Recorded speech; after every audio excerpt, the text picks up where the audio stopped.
Hey coin collectors, and welcome to the DC Coin Roll International coin channel. And today we're going to take a look at some 1963 Lincoln 1-cent coins. And one of the things that people often ask is they say, look, we saw PCGS, which is one of the professional grading services, and they talk about red Lincoln pennies and brown Lincoln pennies and red brown pennies. And what is a red penny? Well, look here on the right, and I think you can see one. Notice how this kind of has a pinkish red to it.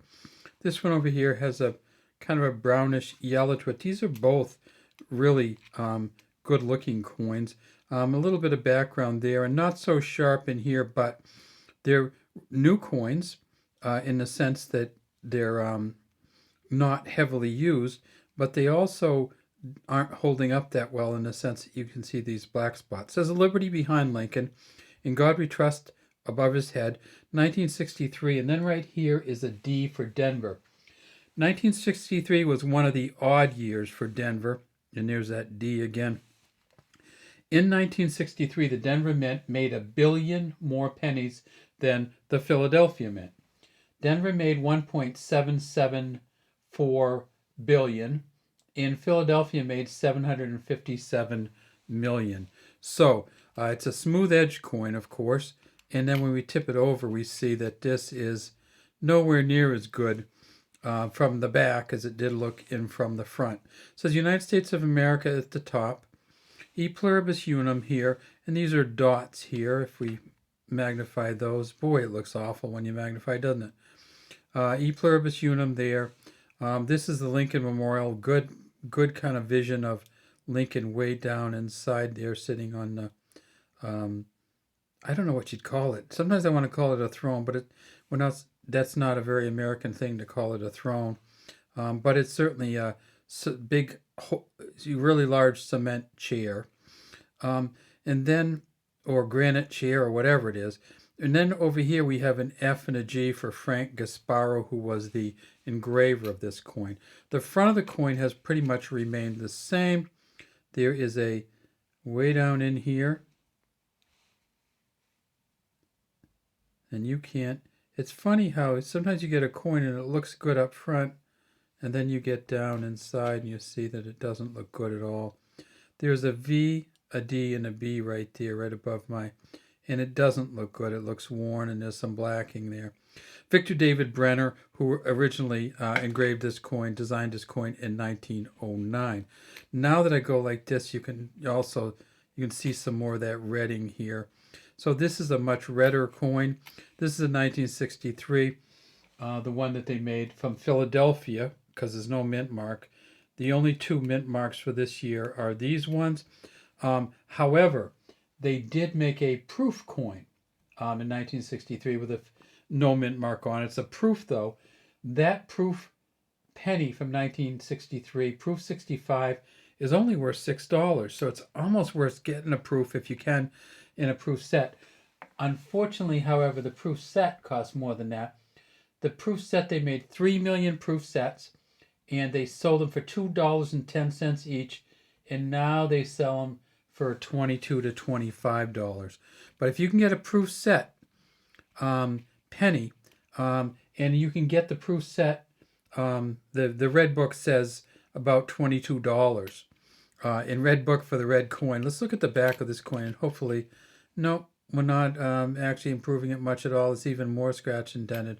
So again, you can see the redding, you can see the black here, you can see the Frank Gasparo there. But this coin actually looks really bad from the back.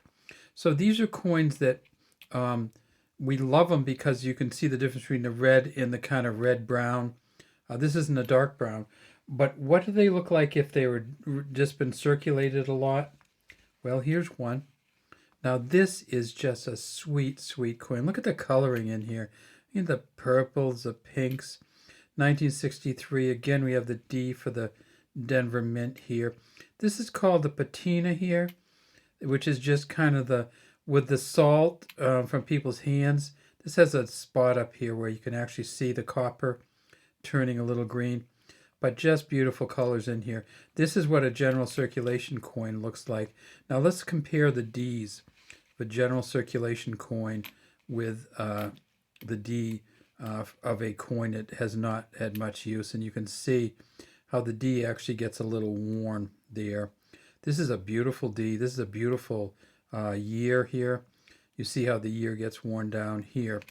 And then if we try to look for the Victor David Brenner, guess what? This one's better than the other one was. So we see very clearly the indentations of the V, the D, and the B there. That's just beautiful. So this one, even though it looks much less shiny, has some pretty good characteristics. We flip it over to the back and we see, well, not so much on the back. In fact, it's even hard to read the Frank Gasparo, the FG there. And Lincoln is some kind of specter in the back of the Lincoln Memorial. And what about a 1963 Philadelphia? This one is, look at the just a little coloring in there. So that's the 63 without the mint mark. Again, you see the bow tie here. Again, we see a pretty good VDB there. Let's really maxify. You can really see the VDB on this one. This is a good one. And then we flip it over and we see that pretty good FG there. But Lincoln is pretty worn out. In fact, you can't even see the steps. Let's take a look at those steps again. The steps aren't how you value a Lincoln penny, but the steps certainly on this, you can see all the different steps as you go up. And we turn over to this one and you can see none of the different steps as you go up. All right, so the Lincoln pennies. The Philadelphia at a MS65 worth $12 to 10 to $12, and the Denver at an MS65, which is mint state 65. In other words, shinier and better than this, but it wasn't a proof coin. 12 to $15. So they do have some value, but they have to be in really, really good condition. And you can, and probably the best bet these days would be to get a proof 65. Get the proof set for $20, $22, however cheap you can get it. And then you get your penny from there, and I think you'd be in great shape. All right, that's all we have today from DC Coin World International Coin Channel. We'd love to have you subscribe to our channel and leave any comments you might have in the comments section.